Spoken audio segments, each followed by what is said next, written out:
요즘 계속해서 주제 설교를 하고 있지 않습니까? 우리의 마음을 지켜야 된다. 우리의 마음을 공격하는 사단의 공격이 무엇인지를 매주 알아가고 있습니다. 특별히 사단은요, 이 오해를 통해서 우리에게 접근해 오고 있다는 것을 오늘 우리가 아셨으면 좋겠습니다.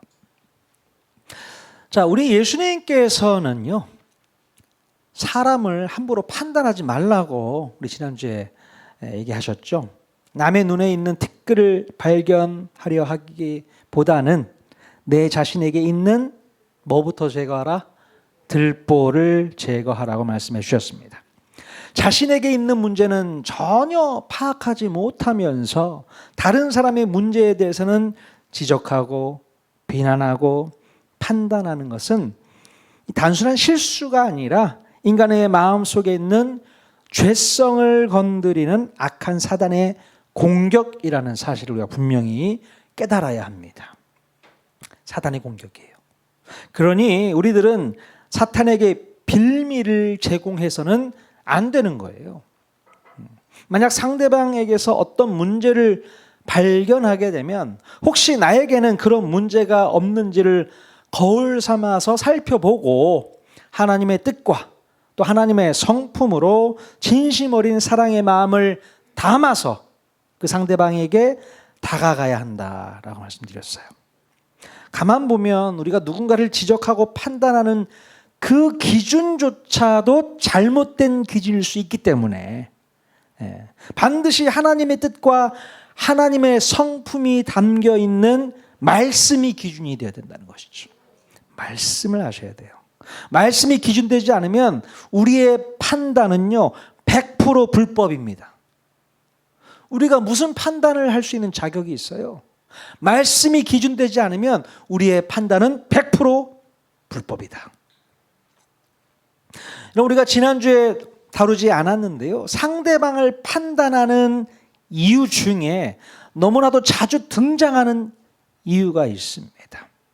이것은 당연히 하나님의 말씀이 기준이 아니기 때문에 불법일 확률이 높아요. 자, 그렇다면 상대방을 판단하게 되는 또 다른 이유는 과연 무엇일까? 어떤 이유가 있을까요? 자, 그것은 바로 상대방을 오해함으로 생기게 되는 판단이 아주 큰 문제가 될 수 있습니다.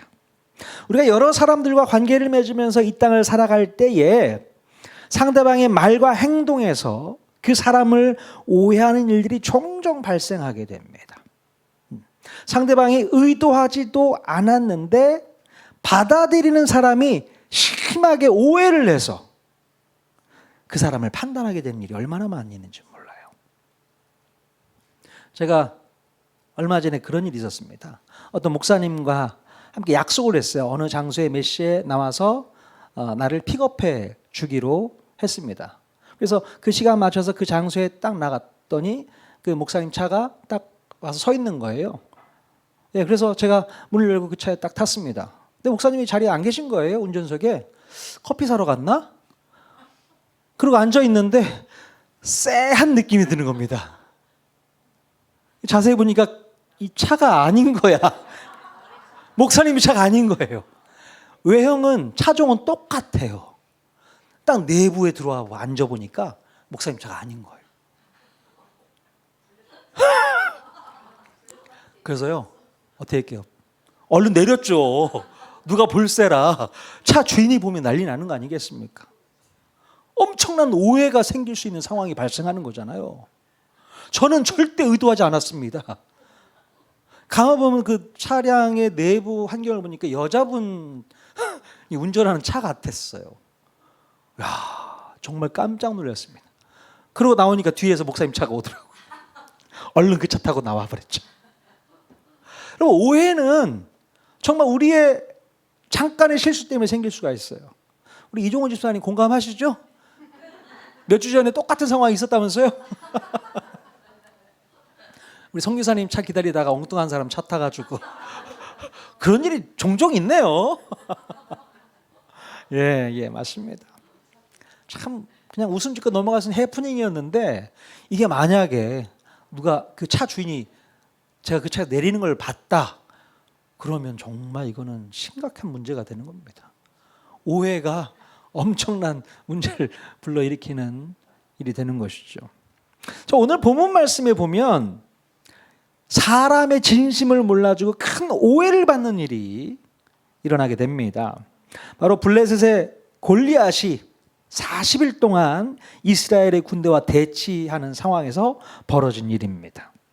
자, 이스라엘 군인들 모두가 다 두려움에 떨고 있었고 골리앗 장수에 맞서서 용감하게 싸우지도 못하고 기가 죽어 있는 상황이 계속되고 있는 상황이었어요. 자, 그때 아버지의 심부름으로 어린 청소년 다윗이 전장으로 찾아와서 이 상황을 보게 됩니다. 자, 다윗이 보기에 바로 하나님의 군대가 너무나도 맥 빠진 기세로 눌려 있는 것을 보니까 그냥 보고만 있을 수가 없어서 이스라엘 군인들에게 그 조그만 청소년이 큰 소리 치게 되는 것을 볼 수 있게 돼요. 자, 그런데 그 소리를 듣고 있던 큰 형 엘리압, 이세 집안의 맏아들이 엘리압이거든요. 이 큰형 엘리압이 막내 동생 다윗을 붙잡아 놓고 아주 큰 소리로 화를 냅니다. 예? 감히 지가 골리앗 한판 붙어보겠다고 하는 그 다윗의 오만한 태도가 어이없게 느껴졌던 것이죠. 다윗이 무슨 전쟁놀이를 하고 있는지를 오해하고 있었던 것입니다. 이 큰형 엘리압은요, 평상시 다윗의 태도가 마음에 들지 않았던 것 같습니다. 어떤 일이 있었는 줄 아십니까? 지금 다윗이 하는 행동을 크게 오해하고서 다윗을 꾸중하게 되는데, 얼마 전에 어떤 일이 있었냐면 사무엘 선지자가 찾아와서 기름을 부어주는데 자기한테 부을 줄 알았는데 맨 막내 다윗에게 기름을 붓는 거예요. 거기서 빈정이 막 상했어. 그리고 또 그 다음에 어떤 일이 있냐면 다윗이 수금을 잘 탄다는 이유로 사울의 궁정에 자주 드나드는 꼴이 너무 꼴보기 싫었던 거예요. 자, 그런데 오늘 같은 상황이 또 벌어졌다. 이 큰형 엘리압은 다윗의 그 진심과는 상관없이 큰 오해를 하게 됩니다. 아니, 이 녀석 지가 뭐라도 된 것 같다고 생각하나 보지? 하면서 큰형의 그 권위로 확 눌러버리는 거죠. 야, 이 녀석아, 놀러 왔어? 빨리 집에 가! 뭐 이런 내용이었겠죠. 자, 다윗이 얼마나 좀 속상했을까? 자기 마음은 그게 아닌데, 아니 하나님의 군대, 이스라엘 군대가 저렇게 기죽어 있는 꼴을 못 보게 해서 했던 소리인데 형은 내 마음도 몰라주고 나를 타박하니 얼마나 속상했겠어요. 이렇게 성경에는요, 사람들로부터 오해를 받는 억울한 사례들이 참 많이 나오는 것을 볼 수 있습니다. 네. 자식이 없어서 눈물을 흘리며 기도하는 한나에게 엘리 제사장이 어떻게 오해를 했습니까? 예, 성전에서 열심히 기도하고 있는 그 한나의 모습을 보면서 뭐라고 했어요? 너 술 취했냐? 얼마나 이 한나가 막 눈물을 흘리면서 주님, 주님, 마치 술을 드신 분 같은 그런 목소리, 그런 뭐 눈물 섞인 그런 기도 소리가 이 엘리 제사장에는 술 취했던 것처럼 보였겠죠. 하나님께 기도하겠는데 너 술 마셨어? 오해를 하는 거예요. 또 어떤 일이 있었습니까? 출애굽의 지도자 모세, 우리가 요즘 한참 모세를 살펴보고 있는데요. 자, 이스라엘 백성들을 구원으로 이끈 모세가 나중에 어떤 오해를 받는 줄 아십니까? 나중에 알게 될 텐데요. 고라라는 일당으로부터 모세가 이스라엘의 왕이 되고자 한다는 오해를 받게 됩니다. 야, 네가 이스라엘 왕 되려고 그러는 거 아니야? 그러니까 지형 아론 제사장 세우고 말이야. 네가 뭐가 잘났다고? 그러면서 오해를 하는 거예요. 모세가 얼마나 속이 상했겠습니까? 무슨 왕이 된다고 그러는 건가? 속이 무척 상했던 것이죠.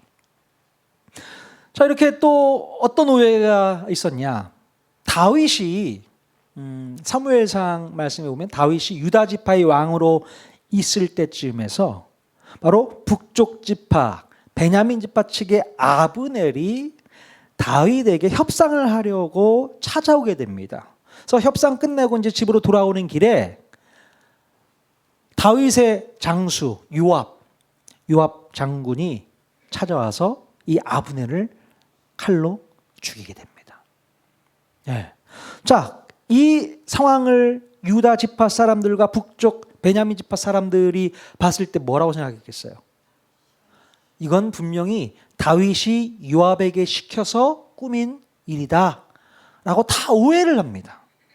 그러니까 백성들이 오해하고 있다는 것을 다윗도 알겠죠. 그래서 다윗이 그 오해를 어떻게 푸는지 아세요? 어떻게 풀었습니까? 자신의 진심을 다해서 아브넬을 애도하며 그날부터 울어 제끼기 시작하는 거예요. 울어요.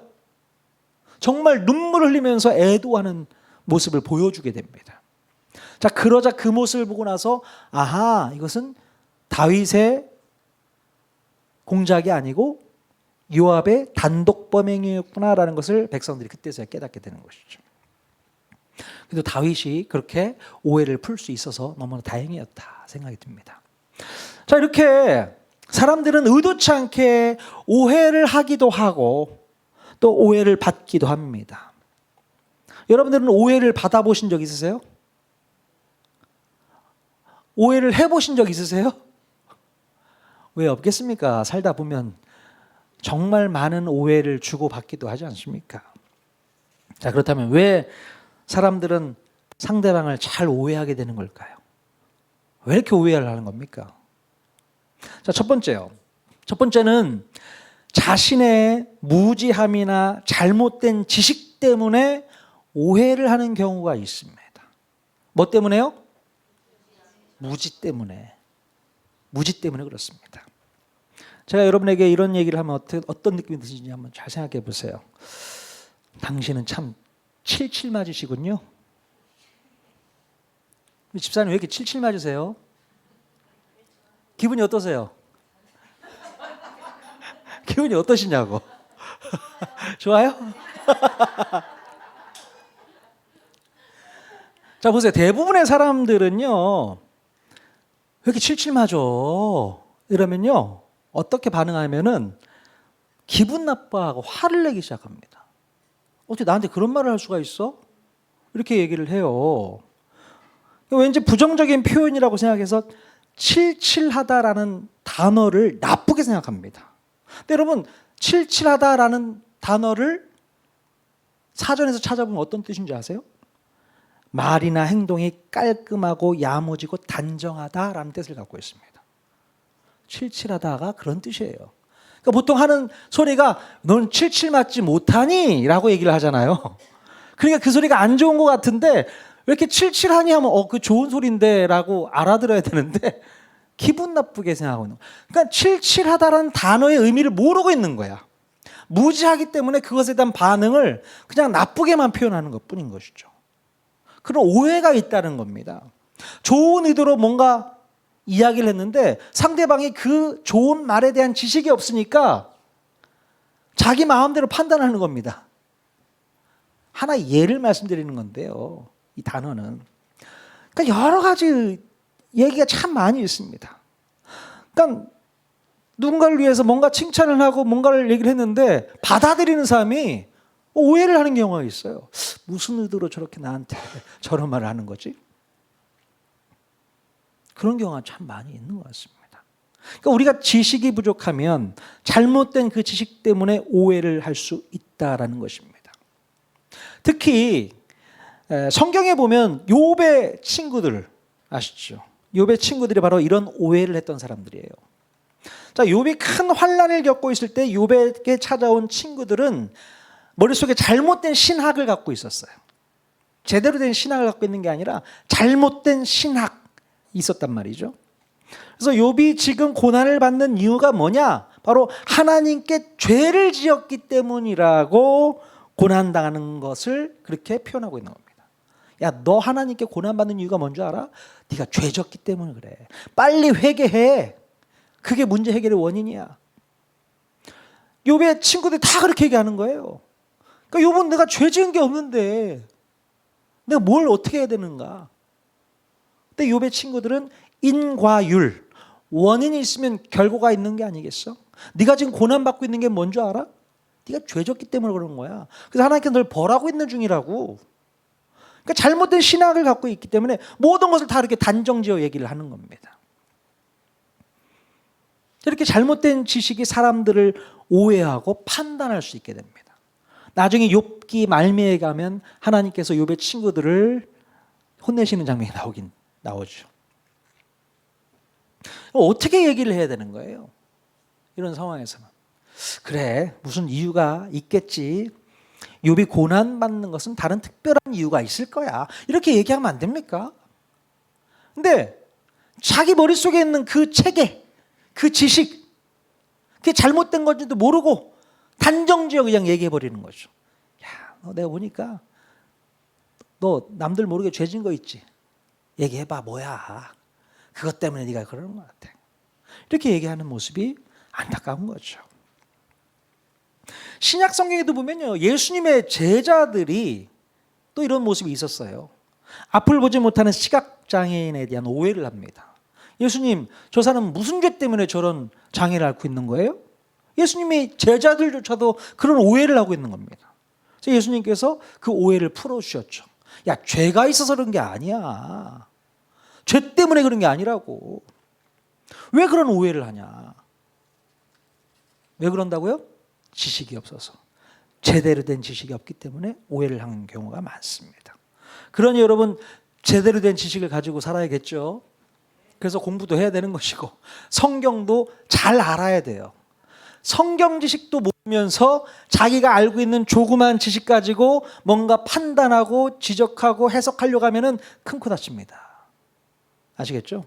두 번째, 어떤 문제 때문에 오해가 생기는가 하면 바로 부분적인 정보만 가지고 믿어버리기 때문에 오해가 생길 수 있습니다. 전체를 보고 판단하면 모를까, 이 작은 부분, 부분적인 부분만 보고 그냥 그걸 믿어버리는 거예요.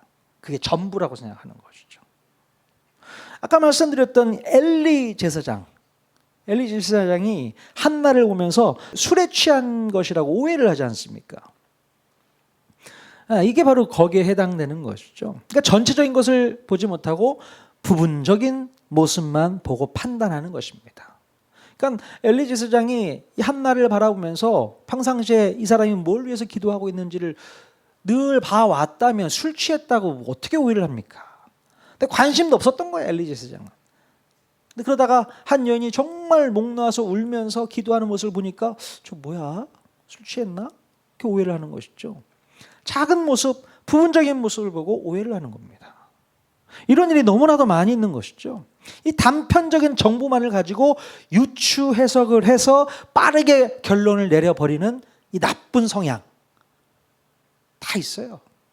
우리 모습 가운데 다 있습니다.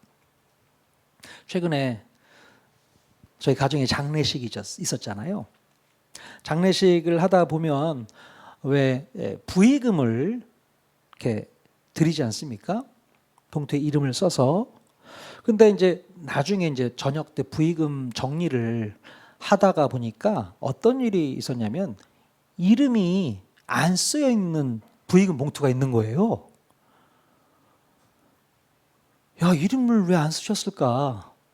근데 누가 썼는지를 알아야만 나중에 혹시 무슨 일이 있으면 그분에게도 우리가 또 이렇게 조의를 표할 수 있는 그런 방법이 될 수 있잖아요. 근데 그분이 이름을 안 썼기 때문에 누군지 모르는 거거든요.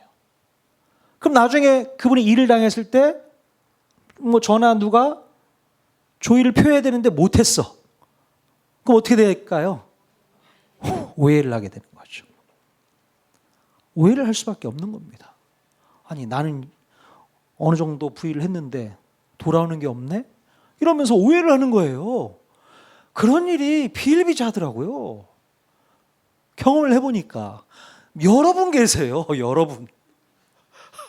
온라인으로 뭐 부의금이 들어왔어도 자기 이름이 없는 거야.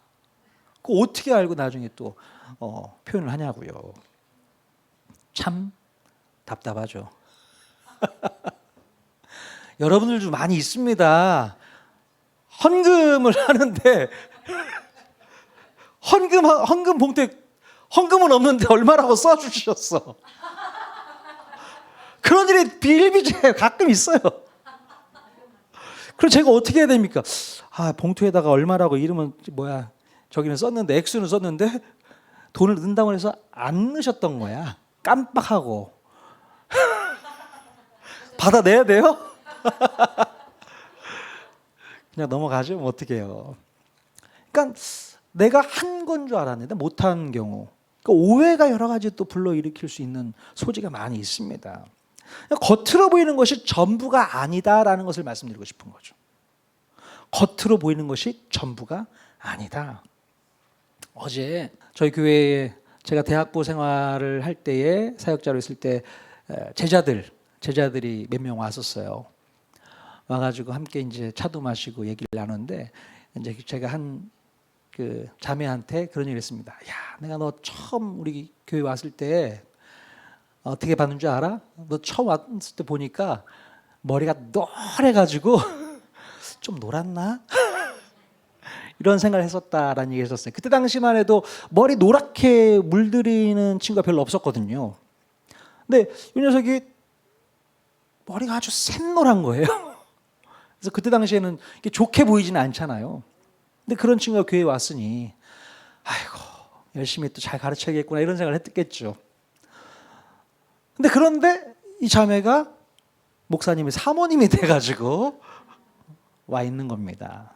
그러니까 사람은 겉으로 보여지는 모습만 갖고 오해하고 판단해서 절대 안 된다는 얘기를 하고 싶은 거죠. 그럼 절대 오해하지 마십시오. 예, 사람을 오해하는 것은 안 되는 겁니다. 판단하지 마십시오.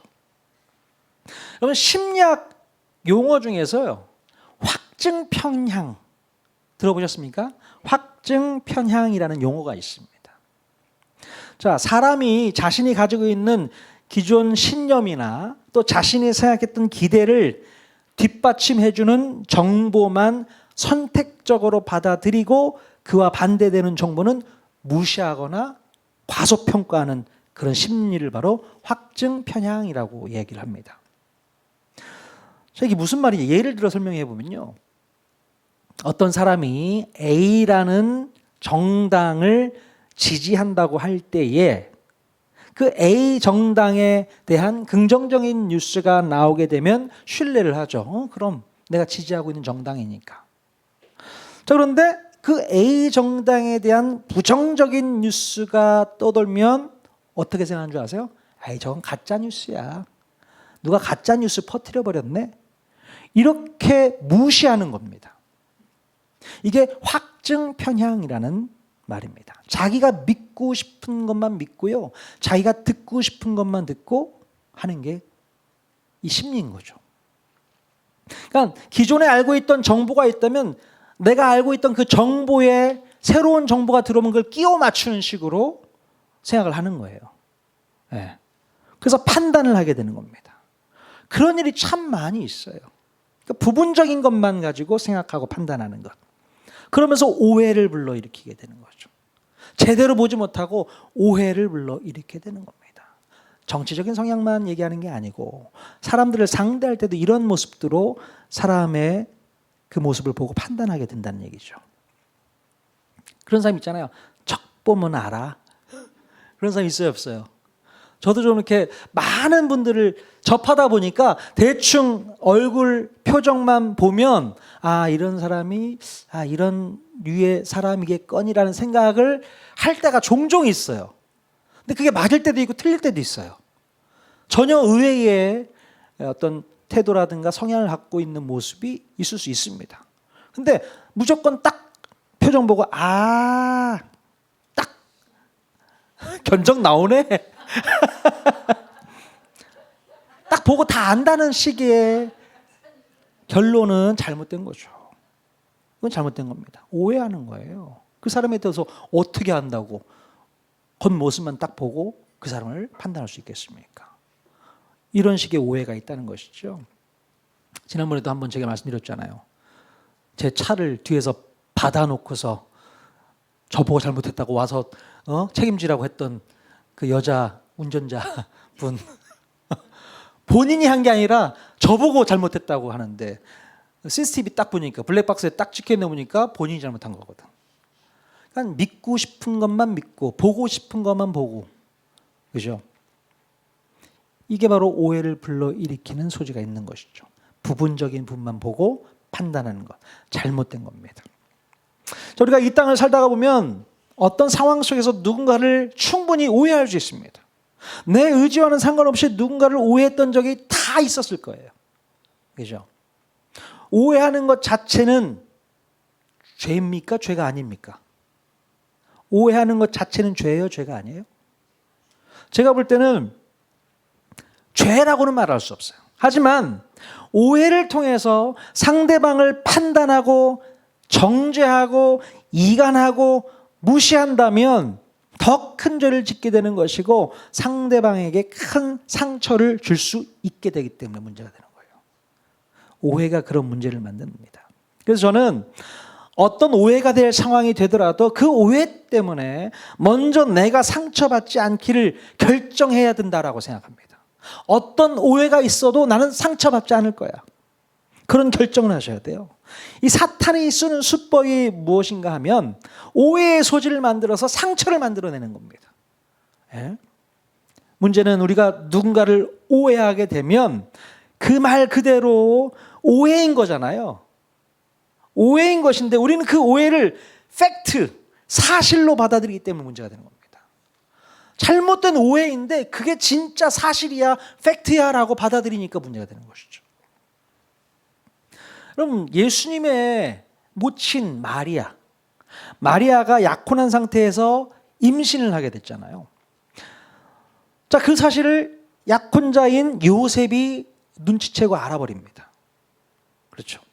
누가 보더라도 이것은 충분히 오해할 수 있는 소지가 있습니다. 아니, 나랑 결혼할 자매가 어느 날부터 배가 조금씩 나오기 시작해. 요즘 밥을 많이 먹나? 처음에 이렇게 생각했는지도 모르겠어요. 근데 시간이 가면 갈수록 배가 더 나오기 시작하는 거야. 요셉이 마음이 어떻겠습니까? 뭐지? 자, 팩트만 가지고 보더라도 마리아는 어떤 여인이에요? 가늠한 여인인 겁니다. 예? 가늠한 여인이고 법대로 처벌받아야 될 그런 여인인 것이죠. 자, 그런데 약혼자 요셉의 반응이 어땠습니까? 어떤 반응을 보였어요? 요셉은 마리아를 오해되는 상황 속에서도 쉽게 흥분하지 않고 판단하지 않습니다. 예. 오해로 인해서 죄를 짓지 않았다는 거예요. 예. 아마도 요셉은 마리아에 대해서 스스로 판단하려고 하지 않았던 것 같습니다. 내가 판단할 몫이 아닌 것 같다. 설령 마리아가 정말로 간음죄를 저질렀다 하더라도 이 사실, 이 팩트 하나만으로 마리아를 정죄하지 않았고 그냥 조용히 관계를 끊는 것으로 마무리하려고 했던 거예요. 예. 자, 이 부분이 요셉을 칭찬할 만한 부분이라고 할 수 있습니다. 여러분 같으면 어떻게 했어요? 어떻게 하겠습니까? 아니, 결혼을 앞두고 임신을 했으니까 얼마나 상대방에게 마음의 상처를 주는 겁니까? 그죠? 상처가 되죠. 그럼에도 불구하고 요셉은 자신의 마음의 상처를 합당하게 이용해서 마리아를 심판하지 않았다는 거예요. 충분히 심판할 수 있잖아요. 사람들에게 다 떠벌려서 저 여자가 저런 죄를 졌어 하고 돌을 던져 처형할 수 있는 상황이죠. 다 떠벌리고 다니는 거죠. 소문내고 다니는 거. 충분히 그럴 수 있었습니다. 그러나 요셉은 그렇게 하지 않았다. 자, 이렇게 해서 결국 이런 요셉 가문에서 메시아가 탄생하게 되는 복을 누릴 수 있게 되었던 것입니다. 참 대단하죠? 자, 여러분, 우리가 살면서 어느 누군가를 오해하게 된다면 먼저 지혜롭게 오해를 푸는 방법을 선택하면 좋겠습니다. 오해를 푸셔야 돼요. 마음이 건강한 사람은 지혜롭고 센스 있게 그 오해를 잘 풉니다. 잘 풀어요. 근데 지혜가 없는 사람은 그 오해로 인해서 죄를 양산하게 돼요. 좀 믿어주면 안 됩니까? 못 믿어요. 그냥 빠르게 판단해버리고 오해하고 그러면서 심판하게 되는 거예요. 죄를 짓게 되는 것이죠. 자, 이렇게 사람에 대해서 오해를 잘하는 사람은요, 하나님에 대해서는 어떨까요? 하나님에 대해서도 쉽게 오해를 합니다. 예, 그런 버릇이 있어요. 사람들에게 오해하는 사람은 하나님께 대해서도 쉽게 오해를 해버립니다. 보통 오해를 잘하는 사람의 특징 중에 하나가 그들은요, 맥락을 잘 읽지 못하고 행간을 해석하지를 못해요. 잘 볼 수가 없나 봐요. 어떤 사실과 그 사실 사이에 있는 숨겨진 뜻을 읽어내지를 못하는 겁니다. 예. 상대방의 진심 어린 의도는 읽지 못하고 자기에게 닥친 이 팩트만 가지고 판단을 해버리는 것이죠. 왜 그렇습니까? 왜 그래요? 어려서 그래요. 아직 어려서 그렇습니다. 나이가 많아도요, 행간을 읽지 못하면 앱니다. 뭔가 맥락이 있겠지, 그 사이에 숨어있는 뭔가의 뜻이 있겠지라고 생각을 하면서 기다릴 수 있어야 되는데 눈에 보이는 딱 그 현상만 바라보고 판단해버리는 겁니다. 행간을 읽지 못하는 거예요. 맥락을 보지 못하는 겁니다. 앱니다. 아직 어려서 그렇다는 것이죠. 여러분, 현명한 부모가 자녀들을 대할 때에 어떻게 대하는 줄 아세요? 다 똑같이 대하지 않습니다. 네. 똑같은 내 아들 내 딸이지만 아이들이 많은 집안에서는 현명한 부모는요, 그들에게 똑같이 대하지 않습니다. 어떻게 돼요? 그 아이의 특성에 맞게 대하는 거죠. 음식 먹는 식성이라든가 또 환경이라든가 이런 부분들을 그 아이에 맞게 조절해 주는 거거든요. 근데 무조건 일괄적으로 똑같이 대한다? 이거는 지혜롭지 못한 부분이죠. 자, 그런데 아이들은, 이 철없는 애들은 그런 부모의 태도에 또 상처를 받습니다. 그러니까 아니, 언니한테는 맛있는 거 주고 왜 나한테는 맛있는 거 안 줘? 뭐 이런 식이죠. 차별한다고 생각하는 거예요. 아니요, 너는 몸이 건강하지 못하니 더 건강한 음식을 먹여야 되는 거야. 근데 나는 맛있는 걸 먹고 싶다고. 아니, 안 돼. 너 맛있는 거 먹으면 너 아파. 건강한 음식 먹여야잖아요. 차별한다고 생각하는 거예요. 왜 그렇습니까? 애라서 그렇다고요. 이해를 못하는 거예요. 엄마 마음 가운데 있는 행간을 읽지 못하고 맥락을 읽지 못하는 겁니다. 그러니까 영적으로도 철없는 성도들은 하나님의 태도에 대해서 오해를 하고 상처를 받는 경우가 많습니다. 마태복음 25장에 보면 유명한 달란트 비유가 나오지 않습니까? 거기서 보면 5달란트 받은 사람, 2달란트 받은 사람, 1달란트 받은 종들의 비유가 나오게 되는데, 자, 주인은 왜 이렇게 달란트를 차등을 줘서 나누어 줬을까요?